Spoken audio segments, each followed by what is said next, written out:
നാട്ടടുക്കളയിലേക്ക് എല്ലാവർക്കും സ്വാഗതം.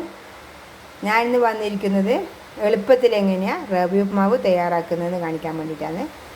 അതിന് ഞാനൊരു സവാള അരിഞ്ഞെടുത്തിട്ടുണ്ട്, കറിവേപ്പില, പച്ചമുളക്, ഒരു ചെറിയ കഷ്ണം ഇഞ്ചി, കുറച്ച് റവയും എടുത്തിട്ടുണ്ട്. എങ്ങനെയാണ് തയ്യാറാക്കുന്നതെന്ന് നോക്കാം. ചീനച്ചട്ടി ചൂടാകാൻ വെച്ചിട്ടുണ്ട്. അതിലേക്ക് നമുക്ക് കുറച്ച് വെളിച്ചെണ്ണ ഒഴിച്ചു കൊടുക്കാം. റവ ഉപ്മാവിന് കുറച്ച് അധികം വെളിച്ചെണ്ണ വേണം, എന്നാലേ ടേസ്റ്റ് ഉണ്ടാവും. ഞാനിപ്പം കുറച്ചേ തയ്യാറാക്കുന്നുള്ളൂ. അതിലേക്ക് ഞാൻ കുറച്ച് നെയ്യ് ചേർത്ത് കൊടുക്കുന്നുണ്ട്.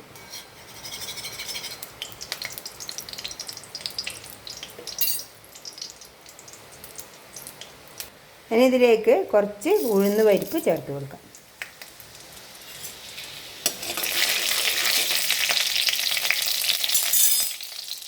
അത് കളറ് മാറി വന്നിട്ടുണ്ട്. ഇനി ഇതിലേക്ക് സവാള ഇതെല്ലാം അരിഞ്ഞത് ചേർത്ത് കൊടുക്കാം. ഇതൊന്ന് വാടി വരട്ടെ. വാടി വന്നിട്ടുണ്ട്. ഉള്ളീൻ്റെ കളറ് മാറിപ്പോണ്ട, അപ്പോൾ ടേസ്റ്റ് ഉണ്ടാവില്ല. ഇത് നമുക്ക് ആവശ്യത്തിന് ഉപ്പ് ചേർത്ത് കൊടുക്കാം. പിന്നെ ഇതിലേക്ക് ചേർക്കുന്നത് വെള്ളമാണ്. ഞാൻ ഇതേപോലത്തെ ഗ്ലാസ്സിൽ 2 ഗ്ലാസ് വെള്ളം ചേർക്കുന്നത്.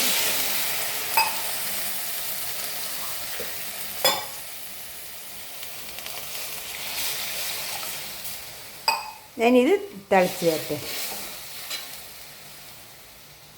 വെള്ളം നന്നായി തിളച്ചിട്ടുണ്ട്. ഇനി നമുക്ക് തീ ഒന്ന് കുറച്ച് വെക്കാം.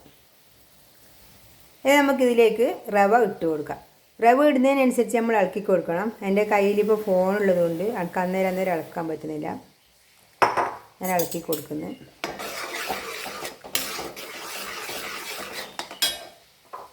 കുറച്ചുകൂടി ഇട്ട് കൊടുക്കാം.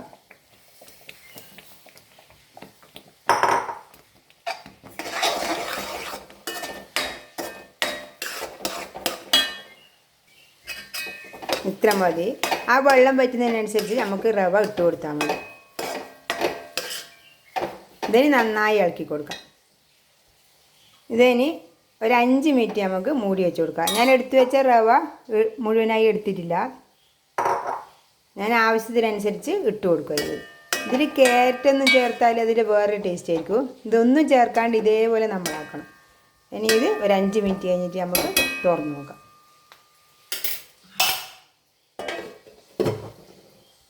ഇനി തീ ഓഫാക്കാം. 5 മിനിറ്റ് ആയിട്ടുണ്ട്. ഇനി നമുക്ക് തുറന്ന് നോക്കാം. ഇതൊന്ന് ഇനി ഇളക്കി കൊടുക്കാം.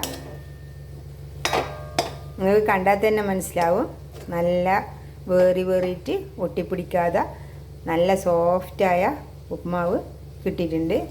എത്ര അറിയാത്തവർക്കും ഇതേപോലെ ഉണ്ടാക്കിയാൽ നല്ല ഉപ്മാവായിട്ട് കിട്ടും. ഇതേപോലെ ഒന്ന് എല്ലാവരും ഉണ്ടാക്കി നോക്കണേ. എൻ്റെ വീഡിയോ ഇഷ്ടപ്പെട്ടിട്ടുണ്ടെങ്കിൽ ലൈക്ക് ചെയ്യുക, ഷെയർ ചെയ്യുക, സബ്സ്ക്രൈബ് ചെയ്യുക.